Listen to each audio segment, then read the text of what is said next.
رات کا سفر کم تھکن اور زیادہ فاصلہ، کیا آپ جانتے ہیں یہ سنت بھی ہے؟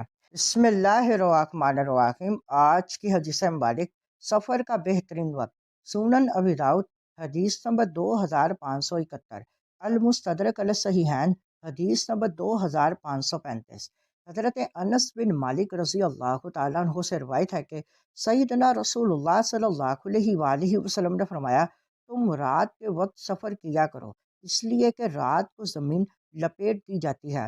حدیث مبارک سے مراد یہ ہے کہ صرف دن میں سفر کرنے پر اکتفا نہ کرو، بلکہ رات کے کچھ حصے میں بھی سفر کرو، اس لیے کہ زمین رات میں سمیٹ دی جاتی ہے، یعنی رات کے وقت سفر کرنا آسان ہو جاتا ہے، یہاں تک کہ چلنے والا یہ سمجھتا ہے کہ اس نے تھوڑا سا فاصلہ طے کیا ہے، حالانکہ وہ بہت زیادہ مسافت طے کر چکا ہوتا ہے۔ خصوصاً رات کا آخری حصہ کہ اس میں خاص برکات اور تجلیات کا نزول ہوتا ہے۔ البتہ اگر رات کے سفر میں کوئی خطرہ ہو تو اس سے پرہیز کیا جائے۔ یہ حدیث مبارکہ ہمیں سفر کے بہترین وقت کے بارے میں ایک اہم رہنمائی دیتی ہے۔ حضرت انس بن مالک رضی اللہ تعالیٰ عنہ سے روایت ہے کہ سیدنا رسول اللہ صلی اللہ علیہ وآلہ وسلم نے فرمایا کہ رات کے وقت سفر کیا کرو، کیونکہ رات میں زمین لپیٹ دی جاتی ہے۔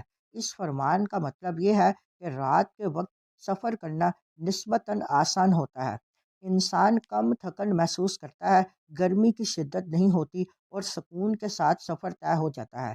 اسی وجہ سے مسافر کو لگتا ہے کہ اس نے کم فاصلہ طے کیا ہے، حالانکہ وہ کافی دور نکل چکا ہوتا ہے۔ خصوصاً رات کا آخری حصہ بہت بابرکت ہوتا ہے، اس وقت فضا میں سکون، تازگی اور روحانی کیفیت زیادہ ہوتی ہے، جس سے سفر بھی آسان محسوس ہوتا ہے اور عبادت کا موقع بھی ملتا ہے۔